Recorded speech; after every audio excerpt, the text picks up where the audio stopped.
ભાવનગરના આડોડિયાવાસ વિસ્તારમાં પોલીસ દ્વારા રેડ કરવામાં આવી। SP, local crime branch, SOG સહિતની પોલીસ દ્વારા રેડ કરવામાં આવી। આ રેડ દરમિયાન 10 થી 12 નંબર પ્લેટ વગરના વાહનો મળી આવ્યા। તો દારૂની હેરાફેરી માટે બુટલેગરો નંબર વગરના વાહનોનો ઉપયોગ કરે છે। માહિતી અને બાતમીના આધારે પોલીસ રેડ પાડી અને વાહનોને કબજે કર્યા। આ રેડ દરમિયાન પોલીસે વિદેશી અને દેશી દારૂનો જથ્થો પણ કબજે કર્યો છે। ઘોઘા રોડ પોલીસ સહિતનો કાફલો ત્રાટકતા બુટલેગરોમાં ફફડાટ જોવા મળ્યો।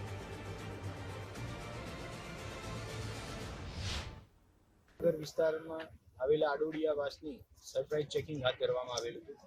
ચેકિંગ દરમિયાન સ્થાનિક પોલીસ, એલસીબી તથા એસઓજીની ટીમને સાથે રાખવામાં આવેલી હતી। જે લિસ્ટેડ બુટલેગર છે એના ઘરે તપાસ કરવામાં આવેલી।